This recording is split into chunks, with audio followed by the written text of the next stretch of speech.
Hello, it's us. Look, we're in the same room. Modern technology. I actually managed to teleport Marianne into my office today.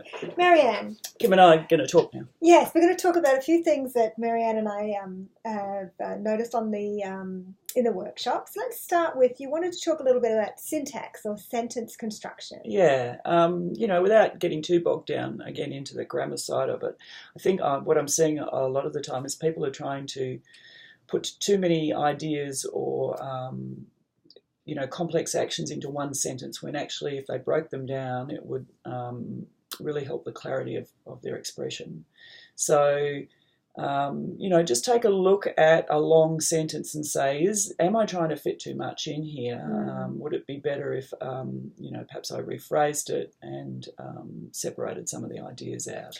I think sometimes it happens because people are just writing fast. They're trying to get the ideas down, and it will get fixed in the editing. But sometimes I think people are almost trying to, they don't feel confident enough about their ideas, so they're kind of trying to hide them in clauses within longer sentences. Have you noticed that?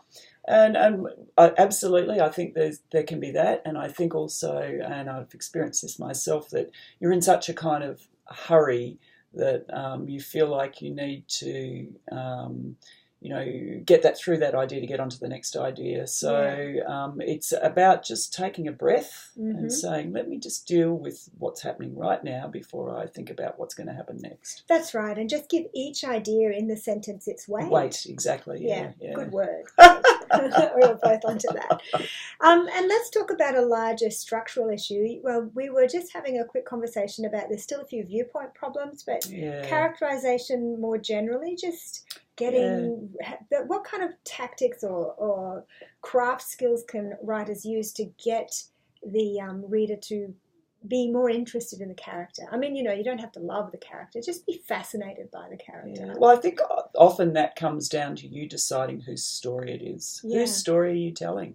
And that will help with a lot of the viewpoint issues that people are having as well. Who does this story belong to? And then once you understand that, then you identify with that character, and then you get closer to them yourself, and the closer you get to them, then you start thinking like them, and then suddenly you start writing like them. So I think often we start off and we're not really sure who this story's about, and I've seen that quite a lot, and that happens when we head hop a bit. It's like, who's actually important in this scene? So if you're kind of struggling with viewpoint, think about who's important in this scene, who needs to be telling it, whose eyes do we need to be seeing this through? Yeah, sure. And I think we've said this before, but not just their eyes, whose ears do we hear it through, whose head, whose guts thoughts are we feeling it with, all of those things. And that does perform that trick of kind of creating a sympathetic reaction, I guess, with the reader. Absolutely. And I think that what I'm starting to see now is in the critiquing, and the level of the critiquing has been great, is that we're all now starting to recognise when other people are doing a great job of showing, not telling, and really appreciating that. And once you start appreciating that in other people's work, then you'll be able to translate it to your own. So maybe these viewpoint issues are something that the students should be looking out for in others. Yeah, sure. Yeah. One last thing then before we sign off, it's just occurred to me that the students will be starting to think about editing their work ahead of submission in a few weeks' time. Do you have any top tips for self-editing? I would go through and make a list of the main kinds of comments that they've gotten from their classmates. So, there will be recurring themes. Make a list of them, and then do a checklist after you've been tidying up on your draft, and have a look and see whether you've actually addressed those things. Because sometimes, we read a critique, we yes, and then we go away and we forget it. But if you actually go through and go through the process of writing down what consistent areas that you could probably improve, and then refer to that. Cool.